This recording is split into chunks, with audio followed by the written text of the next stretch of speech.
Salve, salve, nação tricolor. Bom, pessoal, é o seguinte, né? Vamos falar aí um pouco do impeachment do Casares, né? Em que pé que tá. 171 ou 195 votos precisa para impeachar o atual presidente do São Paulo. A gente vai falar um pouco daqui. A gente vai falar do mercado da bola, tá? Vamos falar um pouco do Marcos Antônio, vamos falar um pouco também, corroborando com algumas informações do Vene Casagrande, do Alexander Vieira, que a gente trouxe, né? A gente tem informação deles, tá? Outra informação, a gente vai falar um pouco do Dória também, tá bom? O zagueiro que está próximo do São Paulo, tá bom? Mas antes, gente, se inscreve no canal, deixa o like no vídeo, segue a gente nas redes sociais e vamos falar de São Paulo, tá? Bom, vamos falar do mercado da bola primeiro, tá, gente? Depois a gente fala da questão do impeachment, tá? Bom, o mercado da bola é o seguinte, tá, gente? O Dória tá muito próximo de chegar ao São Paulo, tá por detalhes, né? O Dória é o seguinte, ele ganha cerca de 600 mil reais lá no Atlas, no México, né? Vai ter uma redução salarial aqui no São Paulo, isso já está tudo de acordo, porém está alinhando somente valores. Ambas as partes esperam aí, eles estão vendo aí direitinho a questão salarial, mas ambas as partes não falam que está tudo certo, mas que está muito avançado e está muito bem encaminhado, muito difícil melar esse negócio. Eles acreditam que nos próximos dias aí já vai ser anunciado o novo zagueiro do São Paulo, tá? Bom, minha opinião com relação a isso, tá, gente? O que eu vou dar sobre o Dória é o seguinte: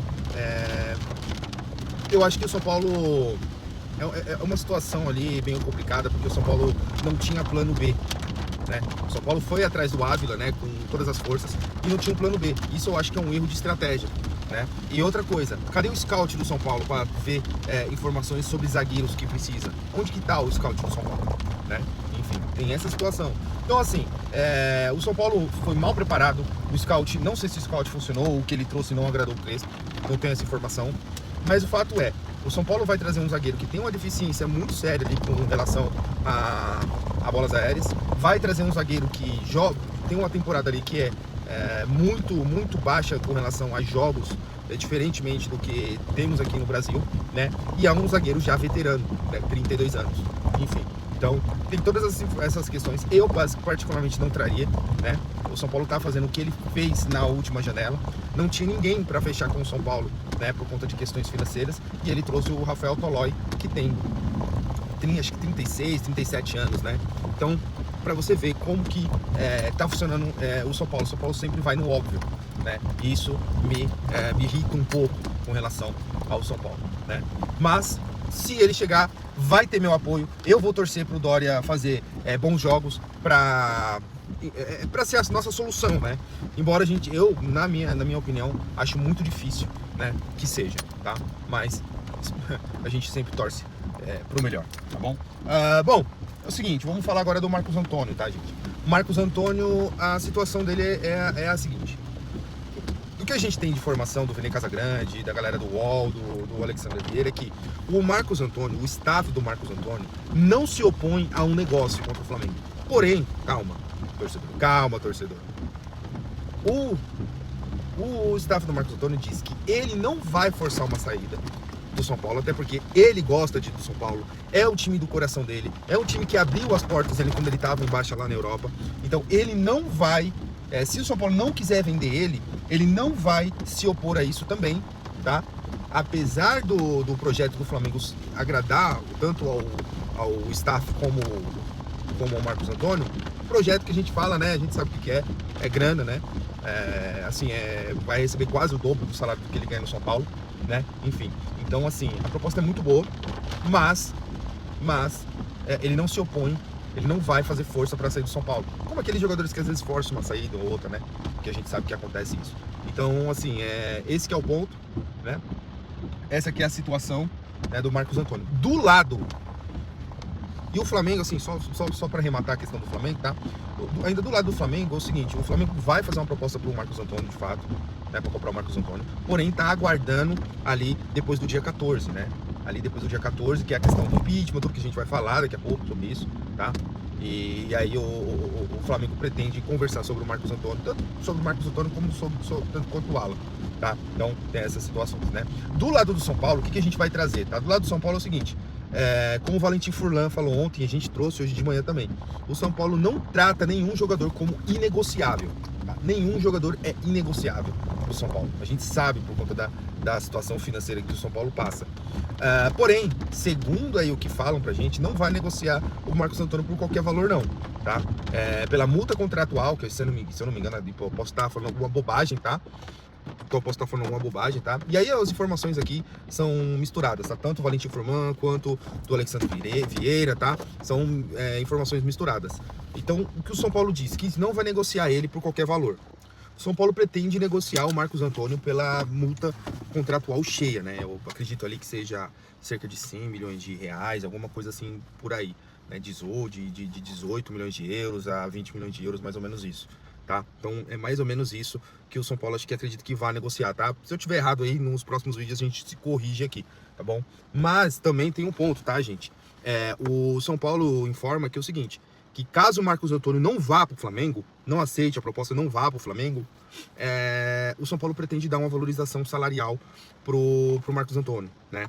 Até não vai chegar perto do que o Marcos Antônio ganharia lá, não é o mesmo valor que o Marcos Antônio ganharia no Flamengo, mas seria uma compensação financeira, até, né? Chamaria o staff e o Marcos Antônio para conversar sobre essa questão, né?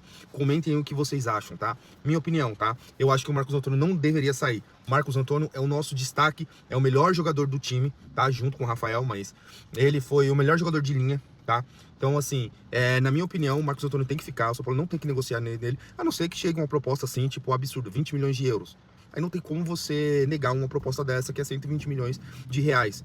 O São Paulo vai pagar no Marcos Antônio aí cerca de 27 milhões de reais, né? 4 ponto alguma coisa de euros, né? Enfim. Então, assim, é difícil também segurar uma proposta dessa ganhando aí um valor exorbitante, né? É difícil a gente falar isso. Mas eu acho que o Marcos Antônio deveria ser inegociável até para o segmento da temporada. Comentem o que vocês acham, tá bom? Agora vamos falar da política do São Paulo, né? É o momento que mais me entristece, tá? Questão do impeachment do Júlio Casares, tá? Bom, segundo aí as fontes, né? A gente viu ali a questão do próprio o Alexandre Vieira, a galera ali do UOL, que é o Tirone, comentou um vídeo também sobre essa questão do impeachment do Casares, né? Bom, falando do impeachment do Casares, é o seguinte, quantos votos são necessários para que a votação vá para os sócios, né? 171 ou 195 votos? Eis a questão. O que acontece, tá, gente? Hoje, vamos começar do início, tá? Hoje, o que aconteceu?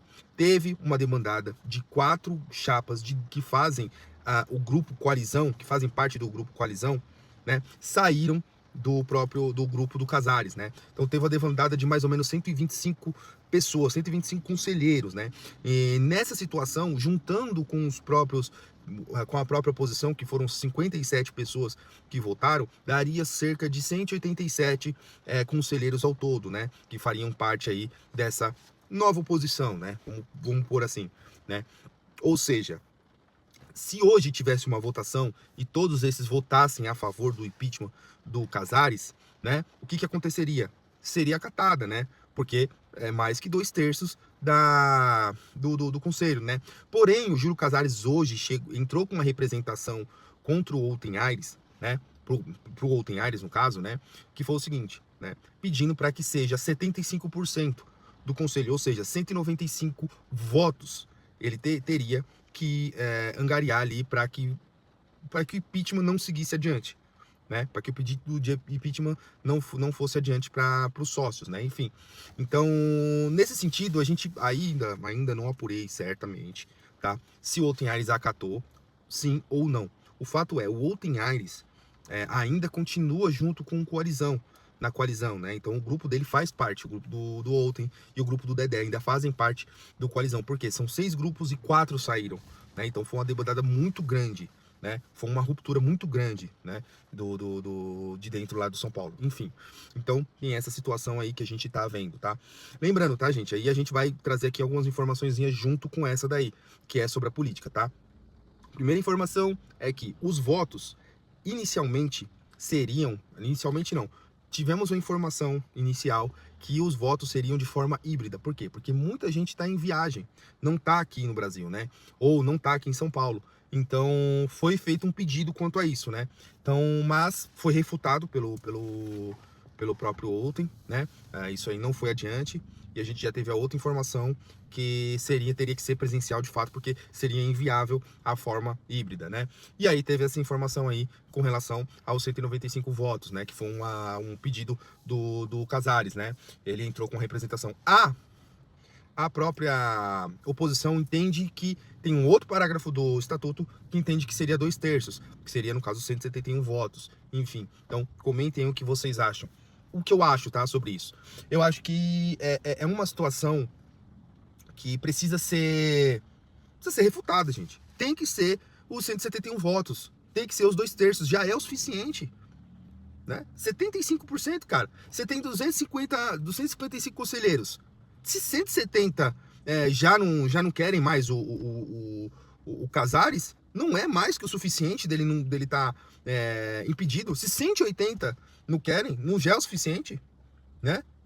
Todos os escândalos que tiveram, vocês, assim, de fato, acham mesmo que isso não é o suficiente para que ele seja afastado, né? Enfim, fica aí o questionamento, né, para essa diretoria, né? Pro Outen Ares, pro senhor Outen Ares. Não acate esse pedido do Júlio Casares. Não acate. Deixe o processo seguir. Deixe o processo seguir. Né? Da forma que seja 2/3 da maioria. Se a maioria pediu o impeachment do Casares, que assim seja. Entendeu? Essa é a realidade, gente. Essa é a realidade.